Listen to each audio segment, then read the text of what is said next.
હાલ રાજ્યમાં સતત એક મુદ્દા પર ચર્ચા થઈ રહી છે. સમાજમાં પણ મુખ્ય કેન્દ્રબિંદુ ચર્ચાનો વિષય એ જ બને છે કે ભાગેડુ લગ્ન પ્રથા. લગ્ન નોંધણીને લઈને જે ઉંમર છે અને ખાસ કરીને જે દીકરા દીકરીઓની લગ્ન નોંધણી છે એ પોતાના જ વતનમાં થાય તેવો આગ્રહ સમાજ રાખી રહ્યા છે, જ્યારે સરકાર છે હજુ પણ તેમાં વિચારણા કરી રહી છે. આ બધાની વચ્ચે આપણે જોતા હોય છે કે દરેક સમાજના સ્નેહ મિલનનું આયોજન થતું હોય છે. ત્યાં સમાજના અગ્રણીઓ છે, નેતાઓ છે, એ દીકરીઓ વિશે વાત કરતા હોય છે. ખાસ કરીને જે પોતાના સમાજનો જે વિકાસ કેવી રીતના થાય તેની વાત કરતા હોય છે. સમાજમાં પ્રવેશી ગયેલા દૂષણોને દૂર કરવાની વાત કરતા હોય છે. આપણે જોઈએ કે પાટીદાર સમાજ છે જે સતત ભાગેડુ લગ્ન પ્રથાને લઈને પ્રયત્નો કરી રહ્યા છે કે સરકાર છે આના માટે જે નિયમો છે તેમાં બદલાવ લાવે. સાથે જ હવે પાટીદાર સમાજના ધારાસભ્ય અને કહેવાય છે કે પાટીદાર આંદોલનમાં ખૂબ મુખ્ય ભૂમિકા ભજવતા હાર્દિક પટેલ છે, તેમણે પણ ભાગેડુ લગ્ન પ્રથા છે તેને લઈને એક મહત્વનું નિવેદન આપ્યું છે. તેના વિશે જ આ વિડીયોમાં વાત કરવી છે. નમસ્કાર, BS9 ટીવી ન્યૂઝમાં આપની સાથે હું ભગવતી વિશાવડિયા. દરેક સમાજ છે દીકરીઓને લઈને અત્યારે સંવેદના બતાવી રહ્યું છે, કારણ કે અત્યારે યુગ એવું ચાલી રહ્યું છે ટેકનોલોજીનું, અને ખાસ આપણે જોઈએ છે કે દીકરા દીકરીઓ છે ઉંમર સાથે તેનામાં ક્યાંક પરિપક્વતા ઓછી હોય તેવું દેખાઈ રહ્યું છે. અને આ જ કહેવાય છે કે એક ખોટને લઈને દીકરા દીકરીઓ છે તે અયોગ્ય નિર્ણય લઈ લેતા હોય છે અને તેને લઈને પરિવાર અને સમાજે નીચે જોવું પડતું હોય છે. તાજેતરમાં જ આપણે ઘણા બધા એવા દાખલાઓ જોયા કે જેમાં સમાજ છે તેનામાં ક્યાંક રોષ જોવા મળ્યો હતો. દીકરા દીકરીઓ સ્વતંત્ર છે, પોતે નિર્ણય લઈ શકે, પરંતુ ક્યાંક છે સમાજનું બંધારણ છે તેનું ખંડન થતું હોય છે. મહેસાણાના કડીમાં ચુવાડ કડવા પાટીદાર સમાજનું સ્નેહ મિલન યોજાયું હતું, જ્યાં હાર્દિક પટેલ, નીતિન પટેલ સહિતના પાટીદાર અગ્રણી નેતાઓ હાજર રહ્યા હતા. તેમણે ખાસ કરીને પંચાલ સમાજ બાદ હવે હાર્દિક પટેલે પણ વસ્તી વધારાને લઈને વાત કરી.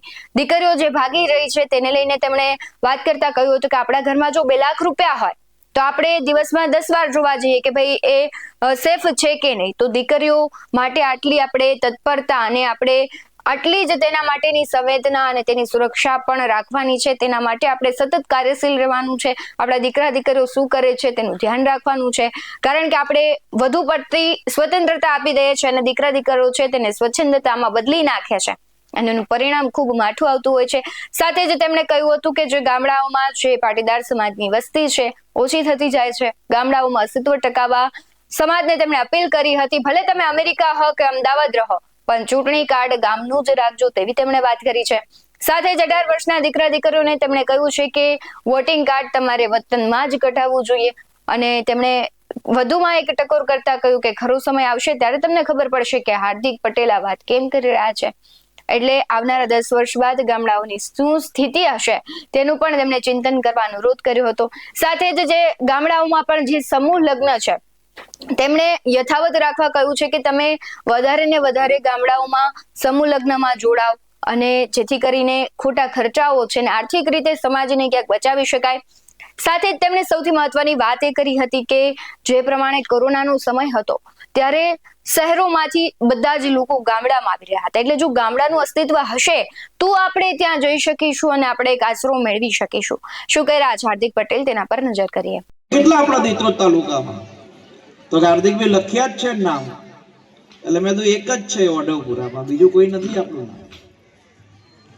આજે આ કાર્યક્રમનો મૂળ ઉદ્દેશ, કાર્યક્રમ પરિપૂર્ણ થાય એનો મૂળ ધ્યેય એકમાત્ર એવો હોવો જોઈએ કે સમાજ 12 મહિને એકવાર ભેગો થાય અને મંચ ઉપર સન્માન થાય, જમીને છૂટા પડી જઈએ એનાથી સમાજનું ગંભીર ચિંતન ન થાય. પણ સમાજે આવનારા વર્ષોમાં શું કરવું જોઈએ, સમાજે આવનારા વર્ષોમાં શું બદલાવ લાવવો જોઈએ એનું ચિંતન આવા કાર્યક્રમોના માધ્યમથી થાય એવી રિક્વેસ્ટ, એવી વિનંતી કરવા માટે આજે તમારા બધાની વચ્ચે અહીંયા આવ્યા છે. સૌ પ્રથમ તો એક વિનંતી એ છે કે જ્યારે કોઈ સમાજનો કાર્યક્રમ થાય તો સમાજની અંદર વાર્ષિક સ્નેહ મિલન અને દીકરીઓના સન્માન કે દીકરીઓને ઇનામ વિતરણ નહીં, પણ એની સાથે સાથે આવનારા 2-5 વર્ષની અંદર જેમ અહીંયાથી એક ઉત્સાહભેર એક નામ લેવાયું કે સરકારી અધિકારી છે એ મંચ ઉપર આવે એટલે બધા તાલી પાડી, પણ 5 વર્ષ પછી અહીંયાથી નામ લેવાય ને 10 સરકારી અધિકારી આ મંચ ઉપર બેસે ને એવો ગૌરવ ને એવો સંકલ્પ આજના કાર્યક્રમથી તમારે અને મારે લેવો જોઈએ. આવવાનો અવસર સમાજના વડીલો આપે છે એ બદલ સૌ પ્રથમ તો હૃદયના ભાવથી ખૂબ ખૂબ આભાર વ્યક્ત કરું છું. આપ સૌને વંદન કરું છું. હજુ થોડા દિવસ પહેલા જ ડાંગરવા ગામે સમૂહ લગ્ન હતો અને સમૂહ લગ્નમાં પણ સુંદર મજાનું આયોજન સમાજના વડીલો અને યુવાનોએ કર્યું હતું. એ બદલ એ સૌને શુભેચ્છા પણ પાઠવું છું ને અભિનંદન પણ પાઠવું છું. હમણાં અહીંયા સંચાલન કરતા અને પ્રાસંગિક પ્રવચન દરમિયાન જેમને સ્વાગત કર્યું એમને બહુ મહત્વની 2-5 વાતો કરી છે. પણ જ્યારે વિરમગામ જનસેવા કાર્યાલય પર આ કાર્યક્રમની પત્રિકા આપવા માટે આવેલા ત્યારે પત્રિકાની અંદર હું જોતો હતો તો દેત્રોદ તાલુકાની અંદર આંગળીના વેઢે ઘણા એટલા સરપંચોના નામ લખેલા. એટલે મેં શંભુભાઈને એને આપ સૌ જાણો છો કે ગામડાઓની અંદર નાના મોટા જમીનોના પ્રશ્નો હોય છે. હું આ સમાજના દીકરા તરીકે કોઈ ધારાસભ્ય તરીકે નથી કહેતો, પણ દેત્રોદ તાલુકાની અંદર જ્યાં પણ આપણા 72 સમાજના ગામ છે, પોલીસ સ્ટેશનનું કામ, જમીનના પ્રશ્નો, નાના મોટા રિસર્વેના પ્રશ્નો હોય તો તમે અમારું ધ્યાન દોરજો. હું નિશ્ચિત રૂપે એની અંદર તમને ખુલીને મદદ કરીશ. એમાં સામે કોઈ પણ કેમ ન હોય. અને આપણે આપણા સમાજની જમીનો ઉપર જે ખોટા વિષયો ઊભા થાય છે એની અંદર પણ ચિંતન કરવાની ખાસ જરૂર છે. મને ખૂબ આનંદ થાય ડાંગરવા પહેલા ત્યારે આપણે સમાજને ધ્યાન દોરેલું કે ભાઈ સમૂહ લગ્ન કડી જેવા અમદાવાદ જેવા શહેરોમાં થાય છે, બરાબર છે, પણ સમૂહ લગ્ન ગામડે થવા બહુ જરૂરી છે. ગામડે સમૂહ લગ્ન થશે તો એક જ લોકલ જે આપણા પરિવારો છે એને હિંમત મળશે, એને હૂંફ મળશે. અને ગત વર્ષે એટલે કે આ વર્ષે જ આપણે ડાંગરવા સમૂહ લગ્ન થયા. આવનારો સમૂહ લગ્ન કદાચ મારી ભૂલ ન થતી હોય તો ઘેરડા થવાની કંઈક વાત છે. તો આપણા હવેના સમૂહ લગ્ન બસ ગામડે થાય. અને જેવી રીતે આ સ્નેહ મિલન આજે કડીમાં થયું, કડીથી અહીંયા આવતા કેટલા 7-1 કિલોમીટર થતા હશે, 5-1 કિલોમીટર અહીંયા આવતા, તો કડીથી આમ દેત્રોદ તરફ જાવ તો પણ 7-10-12 કિલોમીટર થતા હોય. તો ક્યારેક એવું જો સમાજના વડીલોને થોડુંક એવું અનુકૂળતા આવે તો ક્યારેક કડીનો પ્રગતિ મંડળનો કાર્યક્રમ દેત્રોદ તરફ પણ થાય અને ગામ્ય તરફ આજે બધા નાના નાના દીકરાઓ છે, દીકરીઓ છે, એને અનેક સમાજોના કાર્યક્રમમાં ગયો છું. અનેક સમાજોના કાર્યક્રમની અંદર જઈને ત્યાંની સ્થિતિઓ મેં સમજી છે. પણ મને સૌથી સારો, સૌમ્ય અને એકદમ વિવાદમાં આવ્યા વગર પારિવારિક અને સમાજના વિકાસની ચિંતા કરતો હોય તો ચુવાડ બોતેર સમાજ છે. ને આજે એટલા માટે જ ચુવાડ બોતેર સમાજ તમામ ક્ષેત્રે પ્રગતિ કરી રહ્યો છે. આપણે આવનારા દિવસમાં સમાજ ઉપર ખૂબ ચિંતન થાય. અમે તો હજુ નાની ઉંમરના છીએ, અમે બધે ફરીએ છીએ એટલે માત્ર અમે સૂચન કરી શકીએ.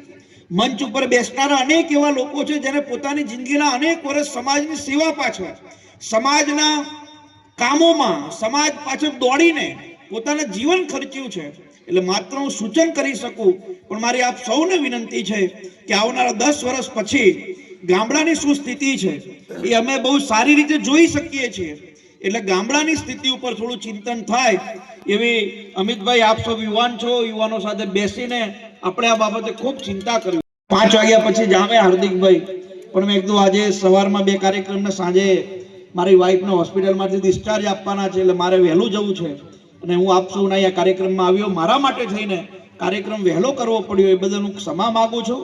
પણ આપ સૌની વચ્ચે મને આવવાનો અવસર મળ્યો એ બદલ હું હૃદયના ભાવથી આપ સૌનો આભાર પણ વ્યક્ત કરું છું. પણ એટલી મારી વિનંતી છે કે જે પણ મારી અહીંયા માતા બહેનો બેઠી છે, જે પણ મારા વડીલો બેઠા છે, જેના પણ દીકરા દીકરીના 18 વર્ષ થઈ ગયા છે, એ બધાને 2 હાથ જોડીને વિનંતી છે, તમારું ચાહે બામરોલી ગામ હોય, ડાંગરવા ગામ હોય, ગેલડા ગામ હોય, મદ્રીસના ગામ હોય કે દેત્રોદ તાલુકાનું કોઈ પણ હોય, અથવા બહુચરાજી તાલુકાનું કોઈ પણ ગામ હોય, જોટાણા તાલુકાનું કોઈ પણ ગામ હોય, તમારા દીકરા દીકરીના 18 વર્ષ થાય તો એના બાકીના બધા ડોક્યુમેન્ટ કડી કે અમદાવાદના રાખજો, અરે બાપા અમેરિકાના રાખજો, પણ ચૂંટણી કાર્ડ તો એના ગામનું હોય એવી મારી આપ સૌને વિનંતી છે. ખરો ટાઈમ આવશે ત્યારે તમને ખ્યાલ આવશે કે કયા કારણથી હાર્દિકભાઈ એ સમયે કહેતા હતા. અને આપ સૌને આ વાતનું જો ધ્યાન આવશે તો ભવિષ્યની અંદર વધુ મજબૂતાઈથી પાટીદાર સમાજનું અને 72 સમાજો, 48 સમાજો પ્રશ્નો પણ ખૂબ મોટા પ્રમાણે આવે છે. અને હું એવું માનું છું કે પાટીદાર સમાજે આ બાબતે ખૂબ ગંભીરતાથી ચિંતન કરવું જોઈએ. સમાજના 5, 10, 15 વડીલો બેસે, સમાજની 5, 10, 15 બહેનો ભેગી થાય અને આ બાબતે ચિંતન કરે કે કેવી રીતે આપણે બેન દીકરીઓ ખોટી રીતે કોઈ ફસાવી જાય અથવા ખોટી રીતે ક્યાંય જાય તો એને રોકવામાં આપણે શું મહેનત કરી શકીએ, એની પણ ચિંતા સમાજે કરવી જોઈએ. અને મેં અત્યાર સુધીના દાખલા જોયા એટલે જ્યારે પણ આપણા સમાજની દીકરી કોઈ જગ્યાએ ભાગીને લગ્ન કરે છે એટલે સમાજના આગેવાનો દ્વારા અમને જ્યારે મેસેજ મળે એટલે અમે એના માતા પિતાને ફોન કરીએ કે ભાઈ અમારા વતી કંઈ કામ હોય પોલીસ સ્ટેશનનું કે ગમે તે તો અમને કહેજો. એટલે જેના ઘરેથી દીકરી ભાગી હોય 2 શબ્દ જ અમને કહે કે હાર્દિકભાઈ એને કોઈકે કાંઈ ખવડાવી દીધેલું છે. આ કોમન શબ્દ છે. અને બીજા કદાચ માતા પિતા થોડા આ બાબતે ન હોય, ખવડાવ્યું નહીં તો એવું કે હાર્દિકભાઈ હવે અમે એના નામનું નહીં નાખ્યું છે. મારી આપ સૌને વિનંતી છે કે આપણે આપણા ઘરની અંદર 2 લાખ રૂપિયા પડ્યા હોય તો દિવસમાં 10 વખત તિજોરી ખોલીને ચેક કરીએ છીએ તો આપણા ઘરની અંદર આપણી લક્ષ્મી સમાન દીકરી 18, 17, 20 વર્ષની હોય તો એની પણ ચિંતા, એને પણ સાચવવાનું કામ એ આપણે કરવું જોઈએ. અને એ બાબતે પણ સમાજે ગંભીર ચિંતન કરવાની સાથીઓ જરૂર છે. બીજી એક બહુ મહત્વ, કોઈક વખત એવો કાર્યક્રમ સાથીઓ આપણે કરવો જોઈએ જેથી કરીને મારી એક જ વિનંતી છે કે જ્યારે અમે લોકો કોરોના સમયે સુરત, હું એકવાર ગયેલો ત્યારે અમારા સુરતના કાઠિયાવાડના મિત્રો એવું કીધું કે હાર્દિકભાઈ અમારા જીવનની સૌથી મોટી કોઈ ભૂલ હોય તો ગામડે મકાન વેચીને છે. મેં કીધું કેમ? તો કે કોરોના સમયે એ જ ગામમાં જવું પડ્યું, જે મકાન મારું હતું એ મકાન મેં બીજાને વેચ્યું હતું ને એ જ મકાનમાં મારે ભાડે રહેવું પડ્યું. એટલે ગામ બહુ મહત્વનું છે. જે માટી આપણને જન્મ આપ્યો, જે માટી આપણને મોટા કર્યા, જે માટી આપણને ઓળખ આપી, અને ઘણા એવા પરિવારો છે એ જ માટીમાં મરીને રાખ થઈ ગયા. તો આપણા પૂર્વજોની જે ભૂમિ છે એને સાચવવાનું અને ધ્યાને રાખવાનું કામ આપણે બધા સાથે મળીને કરીએ એવી મારી આપ સૌને હૃદયના ભાવથી વિનંતી છે. સાથે જ આપણે ટૂંકા સમય પછી આપણું જે જીવાપુરા ટી સેન્ટર છે ત્યાં આપણે ભવ્ય સરદાર સાહેબની પ્રતિમા પણ ત્યાં સ્થાપવાના છીએ અને ત્યાં ભવ્ય સરદાર સર્કલનું પણ ભવિષ્યની અંદર નિર્માણ કરવાના છીએ. ત્યારે આપ સૌ યુવાનોને અમે બહુ જ મોટા ભાવથી આમંત્રણ પણ આપીશું. દેત્રોજની અંદર સરદાર સાહેબનું એટલે કે સામાજિક રીતે આપણા સૌનું એક પીઠબળ ઊભું થાય એ દિશામાં પણ આપણા બધાનો અને અમારી ટીમનો એક પ્રયાસ છે. પુનઃ એકવાર આમ તો જે પ્રમાણે હાર્દિક પટેલે અલગ મુદ્દાઓને લઈને વાત કરી, પાટીદાર અગ્રણીઓ ઘણા બધા છે કે જે આ બધા જ મુદ્દાઓને લઈને ક્યાંક હવે મેદાને છે. હવે વસ્તુ એ છે કે શું પાટીદાર અગ્રણી હાર્દિક પટેલ છે તે પાટીદારોનું અસ્તિત્વ બચાવવામાં સફળ રહેશે? જે પ્રમાણે તે બદલાવની વાત કરી રહ્યા છે, શું પાટીદારો છે ક્યાંક ને ક્યાંક પોતાના સમાજમાં બદલાવ લાવી શકશે? અને મહત્વની વાત એ છે કે જે દીકરીઓ ભાગી રહી છે, અપરિપક્વતા અને તેમની બુદ્ધિ પ્રમાણે જે નિર્ણયો લેતી હોય છે તેને રોકી શકશે કે કેમ? અને આ એક સમાજનો કોઈ પ્રશ્ન નથી, દરેક સમાજમાં અત્યારે આ વિકટ સમસ્યા છે અને તેની સામે દરેક સમાજ છે ઝઝૂમી રહ્યા છે. એટલે તમારું શું માનવું છે કમેન્ટ બોક્સમાં જરૂરથી જણાવજો. બાકી આવા જ વધુ અહેવાલો સાથે ફરી મળતા રહીશું. તમે અમારી યુટ્યુબ ચેનલને સબસ્ક્રાઇબ કરવાનું, અમને ફેસબુક અને ઇન્સ્ટાગ્રામ પર ફોલો કરવાનું ભૂલશો નહીં. બાકી અવનવી અપડેટ્સ મેળવવા માટે આપ જોતા રહો BS19 ન્યૂઝ. નમસ્કાર.